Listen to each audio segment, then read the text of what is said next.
José Luis, buen día. Montacuto y Villegas de este lado. ¿Cómo va todo? ¿Cómo te va, Ricardo? Hola, buen día, hola Roxana Buen y a día. todos los que escuchan la radio a esta hora de la mañana. La verdad que qué tema esto, ¿no? Pregunto, hace mucho que no hablo con vos y no nos peleamos. Pregunto, ¿la frazada está bien guardada?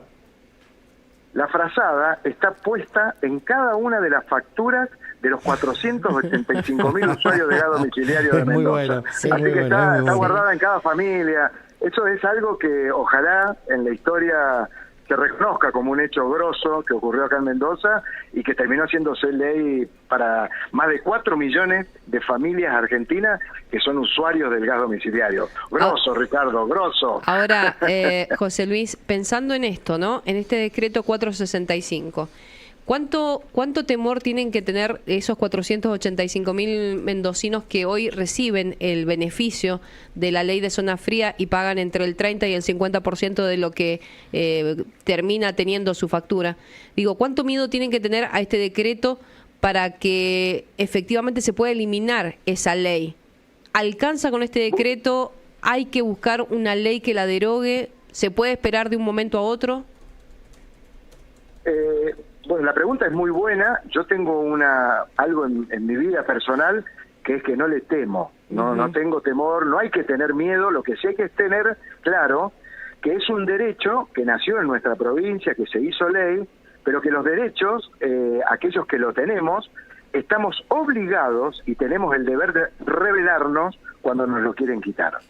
Y lo que está haciendo el presidente Milei en este momento y lo que hizo desde el mes de enero en adelante, de tratar de quitar fondos de la ley de la zona fría, que es la plata nuestra, a las distribuidoras, empezó ese proceso de querer meter la mano en la lata, que yo creo que es un grave error si lo llega a hacer el presidente Milei y el ministro Caputo.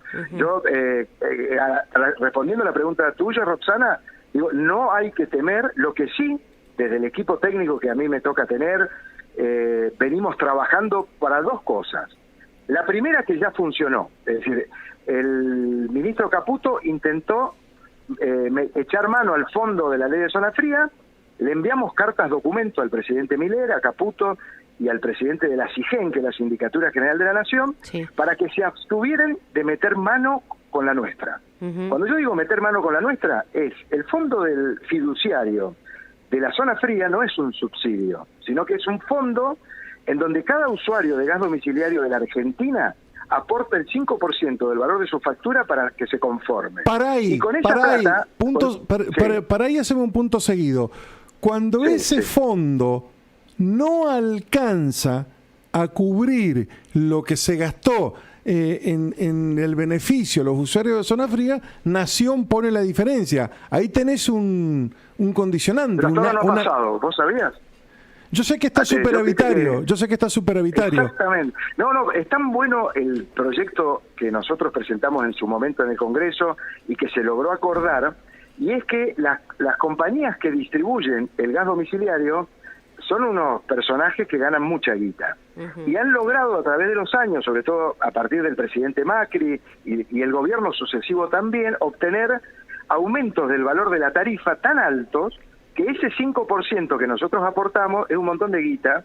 De hecho, yo se lo voy a pasar a la producción, si les parece. Sí. En el año 2023 aportamos los usuarios 40.000 millones de pesos. Acá en Mendoza, por ejemplo, la distribución de ese fondo fueron 7.800 millones, que si lo comparamos con lo que sí es un subsidio para el transporte público de pasajeros, por ejemplo, en el 2023, a la provincia, a las arcas de la provincia, el gobernador Suárez en ese momento, le ingresaron 1.400 millones. Imagínense la cantidad de guita que es la ley de la zona fría a la que le aportamos los usuarios. No es un subsidio del Estado a los que ellos llaman la casta, que no hay que subsidiar. Por eso creo que el presidente de la Nación tiene un problema grave, tanto él como el ministro Caputo, que la tentación que tienen de meter mano en el fondo que es nuestro, yo en la carta de documento que se la voy a hacer llegar apenas esté enviada, lo ponemos textualmente de barricada. Con la nuestra no se meta presidente Milei ni ministro Caputo, porque una cosa es que usted quiera limitar los subsidios en los que usted sospecha que hay corrupción, y otra cosa muy distinta es que quiera meter la mano en la lata utilizando su cargo de presidente o de ministro. Bueno, y eso los mendocinos lo tenemos que saber. Sí, bueno, pero pará. Ya me paraste. Pará, no empecemos a pelear, Ricardo. No, pero te quiero preguntar. Vos le ponés mucho énfasis y no nos dejás preguntar. Te pregunto, bien, te banco. vos, ex diputado nacional, autor de esta ley, ¿no es razonable que se analice cómo se subsidia o se beneficia, porque no es un subsidio, a cada usuario de zona fría en función de sus ingresos? No es lo mismo subsidiar. Son dos cosas. Claro. No es lo mismo subsidiar, no sé, a Pescarmona en la Puntilla, con perdón de la familia Pescarmona, que a un jubilado o alguien que cobra la pensión universal del adulto mayor y que vive en la misma zona, en el mismo barrio a lo mejor. Ese es el argumento que está intentando usar el ministro de Economía y toda la bueno, pero yo te pregunto si es razonable. No es si razonable. Si no subsidiamos a los ricos, no hay problema, como vos quieras. No, ese es el argumento desde la época del gobierno de Macri. Vamos a pelear y te voy a decir por qué. A ver. Porque la ley de la zona fría no es un subsidio, es el reconocimiento de un derecho que tenemos aquellos que vivimos en un país federal en donde nuestras familias tienen en el rigor del invierno que soportar 3 meses de frío, versus los que viven en el norte de la provincia de Buenos Aires y del país que soportan 1 mes del rigor del invierno. Entonces lo que hace la ley de manera pareja, sin importar la cantidad de guitas que tenga, porque no somos resentidos, somos solidarios, establecemos que todos tenemos un derecho de pagar un 30% menos para que no ocurra lo que ocurría antes, que era que los porteños pagaban 2.000 y nosotros pagábamos 10.000. Primer punto, ley federal.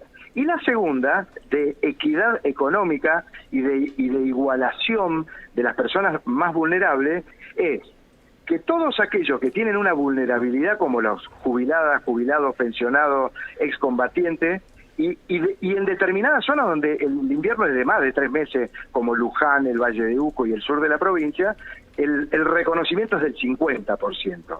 Pero no por lo individual que planteas vos, de que tiene guita y que no la tiene, sino por el hecho colectivo, solidario, de una ley que trae una solución federal y de equidad. Algo muy difícil de comprender la equidad, por aquellos que más o menos a los empresarios que ganan la guita. No, ¿viste? bueno, a los empresarios no, yo te estoy hablando de una cuestión, no es lo mismo que se quede sin gas porque lo tiene que pagar caro el comedor Rinconcito de Luz de Luján de Cuyo, que fue reubicado del Bajo Luján, a que se quede sin gas la gente que vive en el barrio Pueyrredón. Pobres, van a creer que la tengo con los del barrio Pueyrredón. No es lo mismo, José Luis. No sea, yo te voy a explicar, y esto es duro lo que te digo, y no me pegues. Pero la verdad son los conceptos de resentimiento esos. ¿Por qué? Porque la ley está muy lejos de querer subsidiar. La ley lo que está haciendo es participar todos los usuarios y consumidores de gas domiciliario para equilibrar el fiel de la balanza de una situación que no es quien tiene más guita o menos guita. Ahora el zurdo soy yo. Ahora soy el zurdo resentido. Sí. Bueno, está bien. Y empobrecedor. Sí. Te mando un abrazo, José Luis. Muchas gracias. ¿Qué se hace? ¿Van a hacer un amparo? ¿Qué van a hacer? Sí, estamos preparando una acción judicial colectiva, como la del año 2008-2009, y ingresarla en el Juzgado Federal de Mendoza, que va a ser muy pronto. Bien, muchas gracias. Gracias.